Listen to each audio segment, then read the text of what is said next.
Assalamualaikum warahmatullahi wabarakatuh.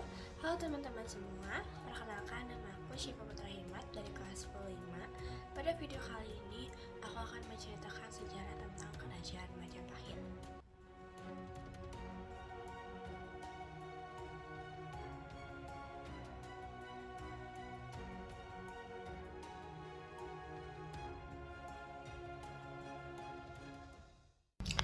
Kerajaan Majapahit disebut sebagai Kerajaan Nasional Indonesia yang kedua. Hal tersebut disebabkan oleh upaya yang besar dari kerajaan ini untuk mewujudkan suatu cita-cita, yaitu penyatuan Nusantara. Dalam perjalanan sejarah, upaya integrasi wilayah Kepulauan Nusantara memang tidak sepenuhnya berlangsung dengan mulus dan dilakukan dengan cara kesatria. Peristiwa bubat yang disusul dengan perpecahan internal di dalam tubuh Majapahit sendiri menyebabkan cita-cita penyatuan tidak sepenuhnya dapat dilakukan.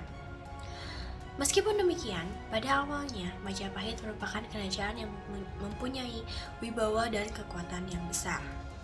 Sehingga kerajaan lain harus berpikir ratusan kali untuk membelot atau memberontak terhadap kekuasaan yang ada. Selanjutnya adalah bagaimana berdirinya Kerajaan Majapahit, yaitu pada saat Singasari jatuh ke tangan Jayakatwang, Raden Wijaya atau menantu Kartanegara lari ke Madura. Atas bantuan Arya Wijaya, ia diterima kembali dengan baik oleh Jayakatwang dan diberi sebidang tanah di Tarik atau di Mojokerto. Ketika tentara Kublai Khan menyerbu Singasari, Raden Wijaya berpura-pura membantu menyerang Jayakatwang. Namun, setelah Jayakatwang dibunuh, Raden Wijaya berbalik menyerang tentara Mongol dan berhasil mengusirnya.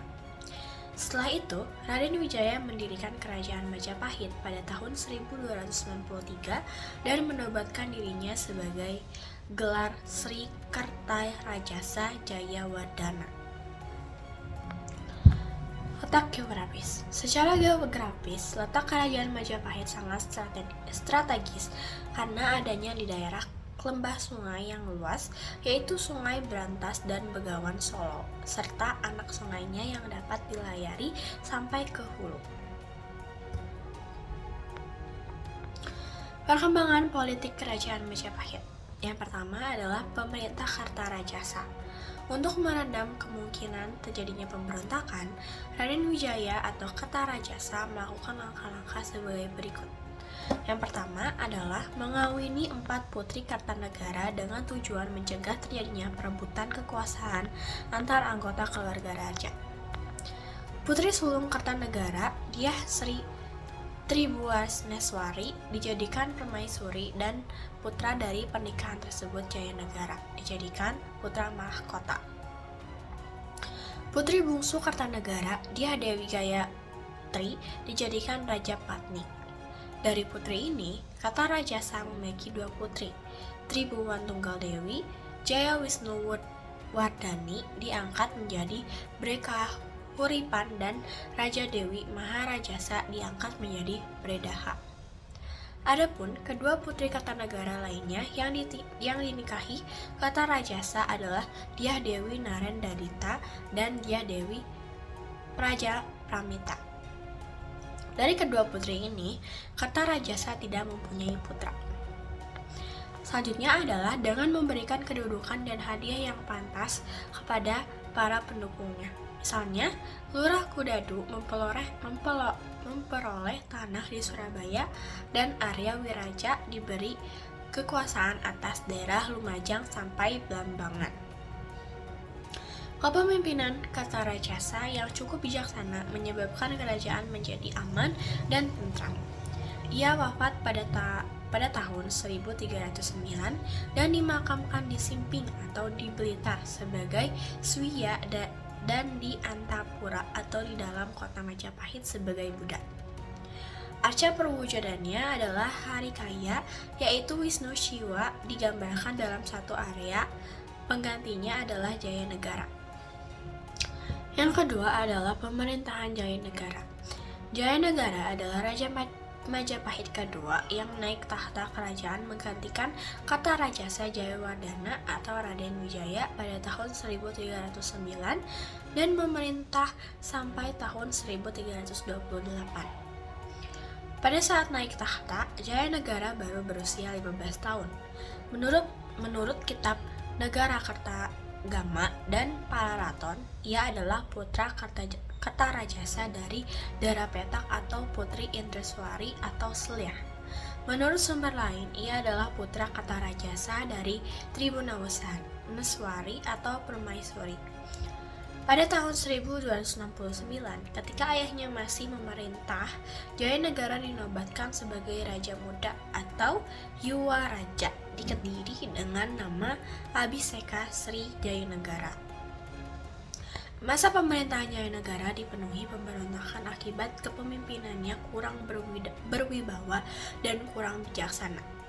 Pemberontakan itu sebagai berikut. Yang pertama adalah pemberontakan Rangga Lawe pada tahun 1231. Pemberontakan ini dapat dipadamkan pada tahun 1309. Selanjutnya, pemberontakan Lembu Sorai pada tahun 1311. Pemberontakan Jerudemung disusul pemberontakan Gajah Biru. Pemberontakan Nambi pada tahun 1319. Nambi adalah Rakrian Patih Majapahit sendiri. Dan yang terakhir adalah pemberontakan Kuti pada tahun 1319. Pemberontakan ini adalah pemberontakan yang paling besar dan paling berbahaya. Kuti berhasil menduduki ibu kota kerajaan sehingga Jayanagara terpaksa melarikan diri ke daerah Bedandar. Jayanagara kemudian dilindungi oleh pasukan Bayangkari pimpinan Gajah Mada. Berkat kepemimpinan Gajah Mada, pemberontakan Kuti dapat dipadamkan. Namun, meskipun berbagai pemberontakan tersebut berhasil dipadamkan, Jayanagara justru meninggal akibat dibunuh oleh salah satu tabibnya yang bernama Tanca. Ia lalu dimakamkan di Candi Singapura di Kapopongan. Selanjutnya adalah pemerintahan Tribuwana Tunggadewi. Oleh karena Jayanagara tidak berputra, sementara Gayatri sebagai Raja Pandi telah menjadi biksuni, tahta kerajaan Majapahit diserahkan kepada Tribuwana Tunggadewi Jaya Wisnuwardana yang menjalankan pemerintahan dibantu suaminya Kertawardana. Masa pemerintahan Tribuwana Tunggadewi diwarnai permasalahan dalam negeri, yakni meletusnya pemberontakan Sadang. Pemberontakan ini dapat dipadamkan oleh Gajah Mada yang pada saat itu baru saja diangkat sebagai Patih Daha. Yang keempat adalah pemerintahan Hayam Wuruk. Tribuwana Tunggadewi terpaksa turun tahta pada tahun 1350 sebagai Raja Patih Diah Dewi Gayatri wafat. Penggantinya adalah putranya yang bernama Hayam Wuruk yang lahir pada tahun 1334. Hayam Wuruk naik tahta pada usia 16 tahun dengan gelar Raja Sanegara. Dalam menjalankan pemerintahan, ia didampingi oleh Mahapati Gajah Mada. Gajah Mada diangkat menjadi Mahapati di Majapahit pada tahun 1331. Upacara pelantikannya merupakan suatu persidangan besar yang dihadiri oleh para menteri dan pejabat-pejabat utama. Dalam upacara pelantikan tersebut, Gajah Mada mengucapkan sumpahnya yang terkenal dengan nama Sumpah Palapa, berisi tekadnya untuk mempersatukan Nusantara di bawah naungan Majapahit. Dalam pelaksanaan sumpahnya tersebut, Gajah Mada dibantu oleh Adityawarman dan Punala. Gajah Mada mengawali langkahnya dan menaklukkan Bali dibantu Adityawarman. Setelah menguasai Bali, Gajah Mada memperluas langkahnya untuk menaklukkan Kalimantan, Nusa Tenggara, dan beberapa wilayah di Semenanjung Malaka. Usaha Gajah Mada untuk mewujudkan gagasan Nusantara banyak mendapat kesulitan. Di antaranya adalah peristiwa Bubat yang memaksanya menggunakan jalan kekerasan untuk menyelesaikannya. Peristiwa Bubat ini diawali dengan keinginan Hayam Wuruk menikahi Diah Pitaloka, putri Raja Sunda. Gajah Mada menghendaki agar putri Sunda itu diserahkan kepada Hayam Wuruk sebagai tanda tunduk Raja Sunda kepada Majapahit. Tentu saja, keinginan ini ditolak oleh Sri Baduga Maharaja, ayah dari Diah Pitaloka. Setelah itu, terjadilah pertempuran yang mengakibatkan seluruh keluarga Raja Sunda berikut putrinya itu gugur. Dalam kitab Negara Kertagama disebutkan bahwa pada zaman Hayam Wuruk, Kerajaan Majapahit mengalami masa kejayaan dan memiliki wilayah yang sangat luas.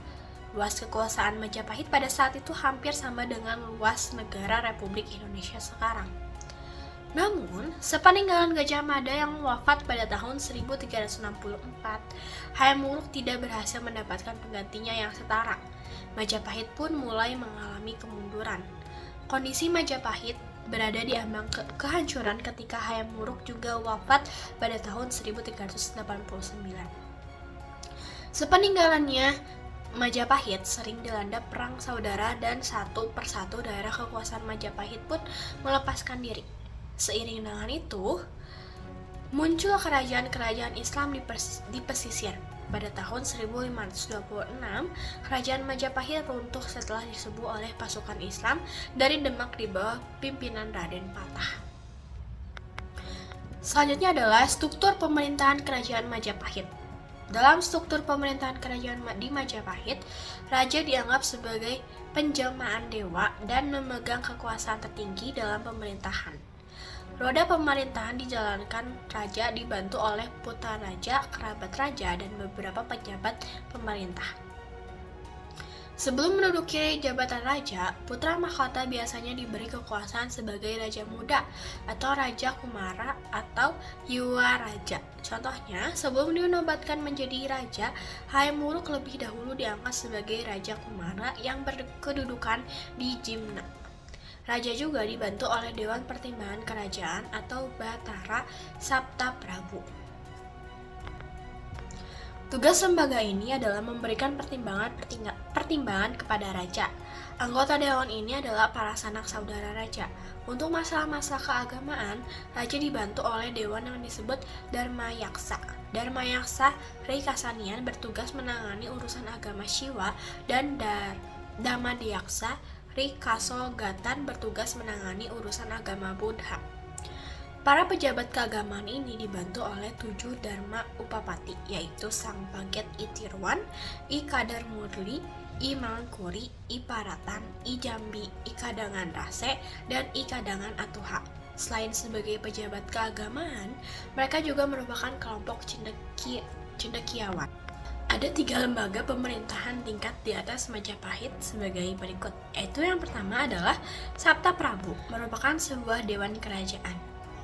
Anggota dewan ini adalah keluarga raja yang bertugas mengurusi soal keluarga raja, penggantian mahkota, dan urusan-urusan negara yang berhubungan dengan kebijaksanaan negara. Yang kedua adalah Dewan Menteri Besar, menerima perintah raja. Anggotanya berjumlah 5 orang dan dipimpin oleh Mahapati Gajah Mada. Dewan ini bertugas mengempalai urusan tata negara, merangkap urusan angkatan perang, dan kebijaksanaan. Dan yang terakhir adalah Dewan Menteri Kecil, melanjutkan perintah raja, beranggotakan 3 orang dan bertugas sebagai pelaksana kebijaksanaan raja. Di tingkat tengah terdapat pemerintah daerah yang dikepalai oleh bupati. Daerah ini biasanya disebut mancanegara. Adapun di tingkat bawah terdapat pemerintahan desa yang dikepalai oleh kepala desa. Di samping itu masih ada jabatan-jabatan raja daerah atau disebut Paduka Batara. Mereka memerintah negara-negara daerah jajahan dibantu sejumlah pejabat daerah.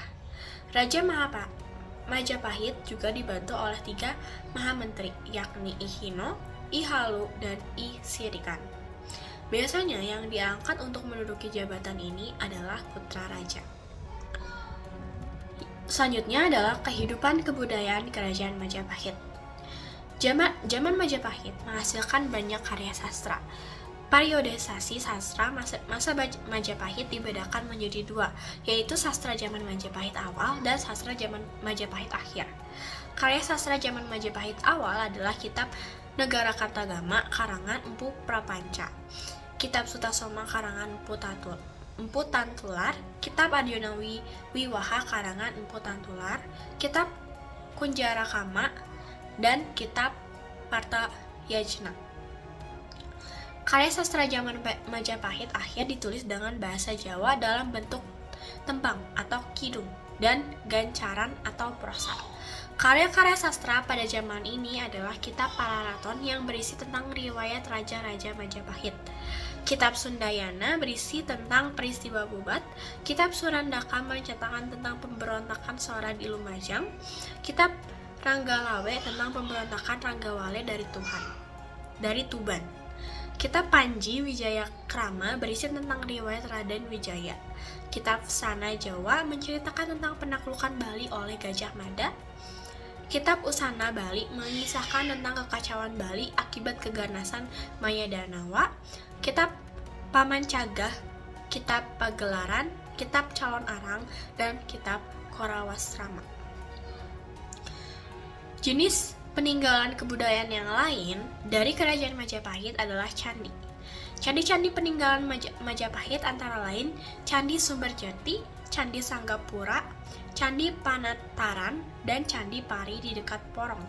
Candi Pari ini memiliki keistimewaan, yaitu arsitekturnya memperlihatkan adanya langgam bangunan dari campak. Selanjutnya adalah wilayah kekuasaan. Wilayah kekuasaan Majapahit meliputi seluruh Jawa kecuali Tanah Sunda, sebagian besar Pulau Sumatera, Semenanjung Malaya, Kalimantan, dan Indonesia bagian timur hingga Irian Jaya. Perluasan wilayah ini dicapai berkat politik ekspansi yang dilakukan oleh Patih Mangkubumi Gajah Mada. Pada masa inilah Kerajaan Majapahit mencapai puncak kejayaannya. Nah, apa saja sih peninggalan Kerajaan Majapahit di Indonesia? Kerajaan Majapahit adalah sebuah kerajaan yang berpusat di Jawa Timur Indonesia yang pernah berdiri dari sekitar tahun 1293 hingga 1500 Masehi. Kerajaan ini mencapai puncak kejayaannya menjadi kemaharajaan raya yang menguasai wilayah yang luas di Nusantara pada masa kekuasaan Hayam Wuruk. Pada masa kekuasaan Hayam Wuruk ini yang berkuasa dari tahun 1350 hingga 1389. Besarnya wilayah kekuasaan Kerajaan Majapahit tentunya berimbas pula pada betapa makmur dan majunya peradaban di wilayah Antarwulan. Ibu kota Kerajaan Majapahit yang sekarang dikenal dengan nama Trowulan, istilah Bhinneka Tunggal Ika. Nama satelit Palapa adalah sebagian peninggalan Majapahit yang masih kita gunakan hingga saat ini. Surya Majapahit, lambang dari kerajaan ini juga masih sering digunakan sebagai ornamen bangunan rumah oleh sebagian penggemar langgam arsitektur Majapahit. Ya, banyak sekali bangunan-bangunan bersejarah yang masih dapat kita lihat hingga saat ini seperti Candi Waringin Lawang. Fungsi utama bangunan ini diduga adalah sebagai pintu gerbang menuju kawasan utama di ibu kota Kerajaan Majapahit. Lokasinya sangat mudah dijangkau karena terlihat dari jalan utama Surabaya sampai Solo, tepatnya di daerah Brangkal sebelum memasuki wilayah Trowulan. Selanjutnya adalah Candi Brahu, berlokasi di kawasan Bejijong, Trowulan yang sekarang merupakan sentra pengrajin kuningan dan patung batu. Candi Brahu adalah bangunan suci peribadatan yang dipergunakan untuk memuliakan anggota keluarga kerajaan yang telah wafat. Konon, 4 raja pertama Kerajaan Majapahit yang wafat diperabukan atau dikremasi di kompleks bangunan Candi Brahu. Yang ketiga adalah Candi Gentong. Candi ini masih dalam tahap restorasi sehingga wujudnya masih berupa reruntuhan bangunan yang belum bisa dinikmati dengan nyaman. Lokasinya sendiri berdekatan dengan Candi Brahu.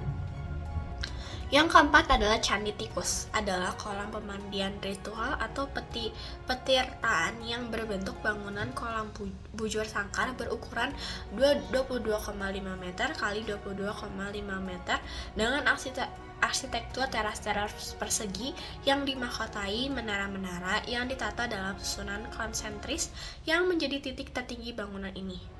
Pada sisi utara terdapat sebuah tangga menuju dasar bangunan kolam. Konon, dulunya kolam ini dipergunakan sebagai tempat pemandian putri raja-raja Majapahit. Nama Candi Tikus sendiri diambil lantaran dulunya lokasi ini menjadi sarang tikus yang sering menjadi gangguan hama bagi sawah milik penduduk. Yang kelima ada Candi Bajang Ratu, Candi Kedaton. Yang kelima ada Candi Bajang Ratu. Lokasi Candi Bajang-Ratu berdekatan dengan Candi Tikus, berupa bangunan ramping dan anggun dengan arsitektur gapura pada raksa setinggi 16,5 meter. Pada bagian atap terdapat aksesoris bangunan yang menampilkan ukiran hiasan rumit atau detail. Nama Bajang-Ratu dalam bahasa Jawa berarti raja kecil, dikaitkan masyarakat dengan raja kedua Majapahit yaitu Jayanegara. Konon, Jayanegara pernah jatuh saat kecil di tempat ini. Sedang yang lain beranggapan karena Raja Jayanegara naik tahta dalam usia sangat muda. Sejarawan sendiri mengaitkan bangunan Candi Bajang-Ratu sebagai penghormatan bagi Raja Jayanegara yang wafat pada tahun 1328 Masehi. Dan yang terakhir adalah Candi Kedaton. Candi Kedaton masih dalam tahap restorasi hingga saat ini, karena wujudnya masih berupa misteri yang sulit dipecahkan. Pada kompleks candi ini terdapat beberapa bangunan berupa candi, sumur upas, lorong rahasia, mulut gua, dan makam Islam. Selanjutnya, aku punya satu buku yang berjudul Kesultanan Majapahit, Fakta Sejarah yang Tersembunyi, karya Herman Janung Sinutama.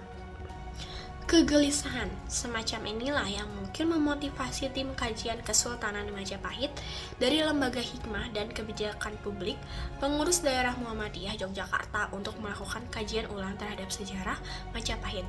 Setelah sekian lama berkutat dengan beragam fakta-fakta arkeologis, sosiologis, dan antropologis, maka tim kemudian menerbitkannya dalam sebuah buku. Buku ini juga masih diterbitkan terbatas, terutama menyongsong Muktamar 1 Abad Muhammadiyah di Yogyakarta beberapa waktu yang lalu. Sejarah Majapahit yang dikenal selama ini di kalangan masyarakat adalah sejarah yang disesuaikan untuk kepentingan penjajah atau Belanda yang ingin terus bercokol di Kepulauan Nusantara. Apa yang diungkapkan oleh buku ini tentu memiliki bukti berupa fakta dan data yang selama ini tersembunyi atau sengaja disembunyikan. Beberapa fakta dan data yang menguatkan keyakinan bahwa Kerajaan Majapahit sesungguhnya adalah kerajaan Islam atau Kesultanan Majapahit adalah sebagai berikut. Yang pertama adalah ditemukan atau adanya koin-koin emas Majapahit yang bertuliskan kata-kata La ilaha illallah Muhammadan Rasulullah. Koin semacam ini dapat ditemukan dalam Museum Majapahit di kawasan Trawulan, Mojokerto, Jawa Timur. Koin adalah alat pembayaran resmi yang berlaku di sebuah wilayah kerajaan. Dengan demikian, dapat dikatakan bahwa sangat tidak mungkin sebuah kerajaan Hindu memiliki alat pembayaran resmi berupa koin emas bertuliskan kata-kata tauhid. Yang kedua adalah pada batu nisan Sheikh Maulana Malik Ibrahim yang selama ini dikenal sebagai wali pertama dalam sistem Wali Songo yang menyebarkan Islam di tanah Jawa. Terdapat tulisan yang menyatakan bahwa beliau adalah qadhi atau hakim agama Islam Kerajaan Majapahit. Dengan demikian dapat dikatakan bahwa agama Islam adalah agama resmi yang dianut oleh Majapahit karena memiliki qadhi yang dalam sebuah kerajaan berperan sebagai hakim agama dan penasihat bidang agama bagi sebuah kesultanan atau kerajaan Islam. Yang ketiga, pada lambang Majapahit yang berupa 8 sinar matahari terdapat tulisan Arab yaitu Sifat, Asma, Ma'rifat, Adam, Muhammad, Allah, Tauhid, dan Zat. Kata-kata yang beraksara Arab ini terdapat di antara sinar-sinar matahari yang ada pada lambang Majapahit ini. Untuk lebih mendekatkan pemahaman mengenai lambang Majapahit ini, maka dapat dilihat pada logo Universitas Gadjah Mada, Yogyakarta, atau dapat pula dilihat pada logo yang dipergunakan Muhammadiyah. Dengan demikian, dapat dikatakan bahwa Majapahit sesungguhnya adalah kerajaan Islam atau kesultanan Islam karena menggunakan logo resmi yang memaknai simbol-simbol Islam. Yang keempat, pendiri Majapahit, Raden Wijaya adalah seorang Muslim. Hal ini karena Raden Wijaya merupakan cucu dari Raja Sunda, Prabu Guru Damarsiksa yang sekaligus juga ulama Islam Pasundan yang mengajarkan hidup prihatin layaknya ajaran-ajaran Suf. Sedangkan neneknya adalah seorang muslimah, keturunan dari penguasa Sriwijaya. Meskipun bergelar Kertajasa Jayawardana dan yang sangat bermuasa Hindu karena menggunakan bahasa Sanskerta, tetapi bukan lantas menjadi justifikasi bahwa beliau adalah seorang penganut Hindu. Bahasa Sanskerta di masa lalu lazim digunakan untuk memberi penghormatan yang tinggi kepada seseorang, apalagi seorang raja. Gelar seperti ini pun hingga saat ini masih digunakan oleh para raja muslim Jawa. Dan yang terakhir adalah jika fakta-fakta tadi masih berkaitan dengan internal Majapahit, maka fakta-fakta berikut berhubungan dengan sejarah dunia secara global. Sebagaimana diketahui pada tahun 1253 Masehi, tentara Mongol di bawah pimpinan Hulagu Khan menyerbu Baghdad. Akibatnya, Timur Tengah berada dalam situasi yang berkecamuk dan terjebak dalam kondisi konflik yang tidak menentu. Dampak selanjutnya adalah terjadi eksodus besar-besaran kaum muslim dari Timur Tengah, terutama para keturunan Nabi yang bisa dikenal dengan Alawiyah. Kelompok ini sebagian besar menuju kawasan Nusantara atau Nusantara yang memang dikenal memiliki tempat-tempat yang eksotis dan kaya dengan sumber daya alam, dan juga kemudian menetap dan beranak pinak di tempat ini. Dari keturunan pada pendatang inilah sebagian besar penguasa beragam kerajaan Nusantara berasal, tanpa kecuali Majapahit. Sekian penjelasan aku tentang sejarah Majapahit, semoga dapat bermanfaat bagi teman-teman semuanya. Wassalamualaikum warahmatullahi wabarakatuh.